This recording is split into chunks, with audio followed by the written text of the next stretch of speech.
Good morning. It is the 21st of January, and what I'd like to do is I'm going to build out a whole bunch of stuff because I know there's a lot to kind of wrap your head around here in a couple of different ways.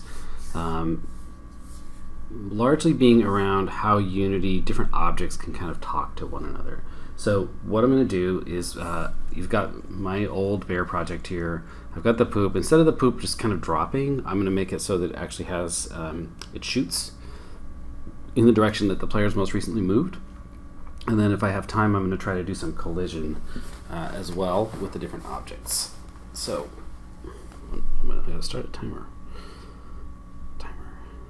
Start. Okay. So let's see. What have I got here? I've got bear. Bear has a script called player, and what I've done is just sort of stripped tons of stuff out of this because I'm going to go back and redo it. So the first thing I'm going to do is do player movement, and I'm going to make a new vector 2. We'll call this movement vector equals new vector 2. And what I'm going to do is put into vector 2 input get access raw for quote horizontal, comma, input get access raw vertical. Okay, so then that's created a new vector 2 that's going to be like -1, 1, blah, blah, blah, in the two axes. I'm going to normalize it.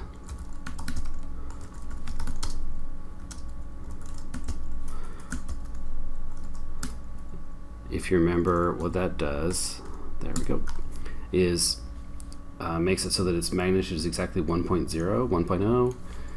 What that does is gets rid of that exploit where you can move diagonally twice, well, almost twice as fast as vertically or horizontally. And then I did leave in the code here where I've created this rigid body object called RB, and I'm going to move to my current position, which I have to cast to a vector 2. This transformed position plus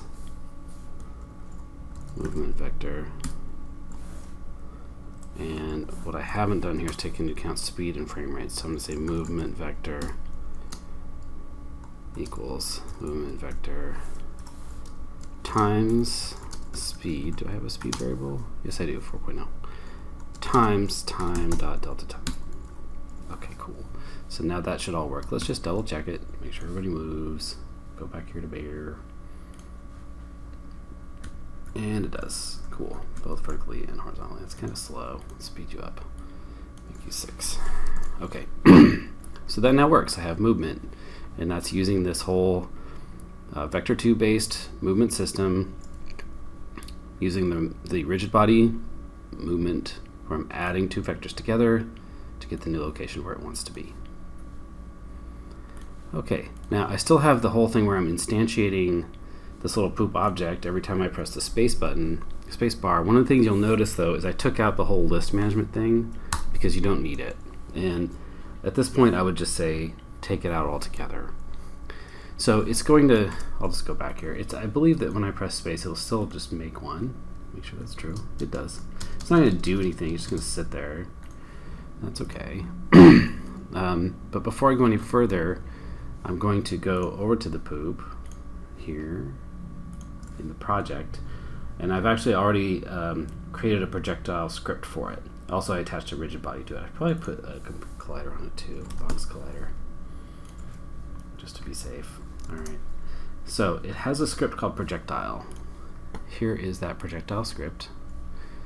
I already did the thing where I just created a rigid body object. I assigned it in start in the start method to be to get the component off itself. What I would like to do though is also have, since it's going to move, I'm going to have it store that movement, and it's going to stay the same. but I'm going to create a new vector2 for that movement, and it's going to call velocity. And if you remember, I don't remember if you caught this on Friday, but velocity means both something's direction and its speed. And in vector terms, that's its direction and its magnitude. So vectors are great for storing velocity. And I'm also going to make a setter. So that velocity is a private variable, which is great because once it's been set, I don't want it touched. I want it to just stay as it is. But I do want to make a setter for it. Vector2 initial velocity. So it takes a vector2 argument, and then I'll say velocity equals initial velocity. So that's a pretty classic little setter, but there's no getter, right? It's just a private thing. And I'm not using like the C# stuff just to keep things a little bit more readable for the moment. It's just this is a classic kind of setter. So I wish I could get rid of the references. So setter for velocity. Cool. And then while I'm here, I kind of know what I want to do. I want to move it, move position, and same kind of thing, cast a vector2, this transform.position plus velocity. Although I probably want to go ahead and adjust my velocity for speed.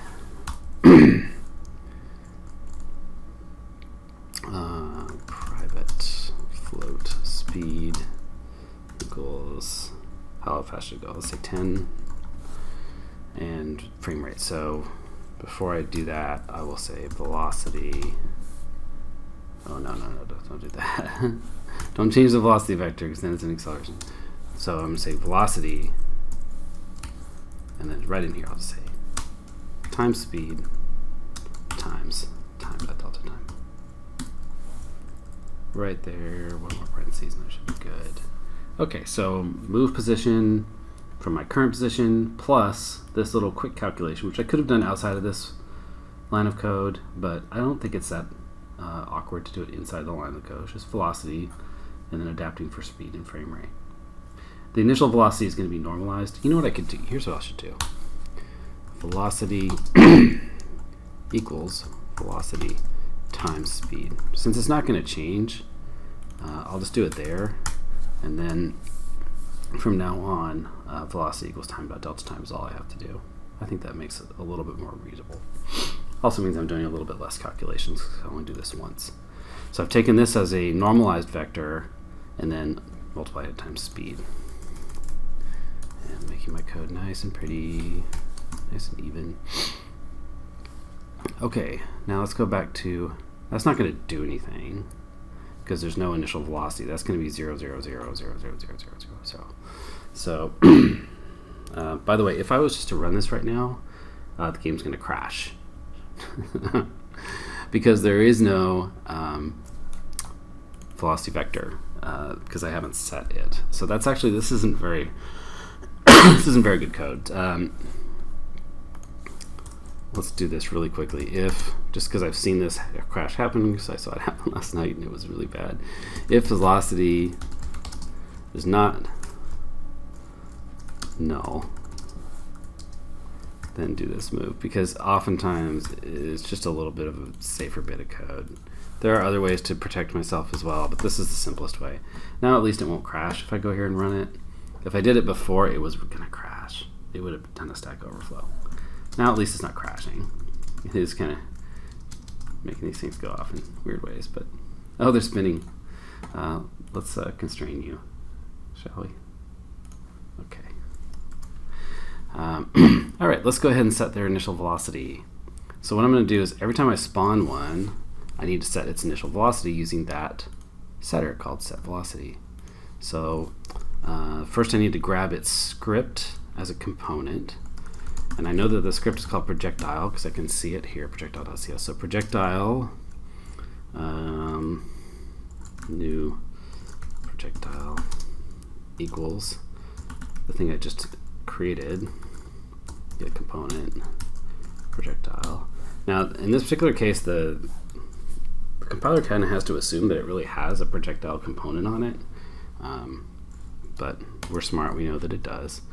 So we'll go new projectile, oops, not new poop, new projectile dot set velocity, and then we'll give it what was it, movement vector. Oh boy, but that's going to be kind of a mess because it won't be normalized anymore. I'll renormalize it. The reason it's not normalized anymore is because I had multiplied it times speed and delta time, like yada yada yada here. So that's a bit of a mess. Let's just see if that works. And then as soon as I do this, I'm going to take a break so we can upload this video. And there it goes. It's a bit messy because it's colliding with the player. Oh, and wow, I'm so stuck right now. There we go. But it does do it. So, give me that. Okay. I'm going to pause this because I'm hitting the YouTube limit, but then I will restart.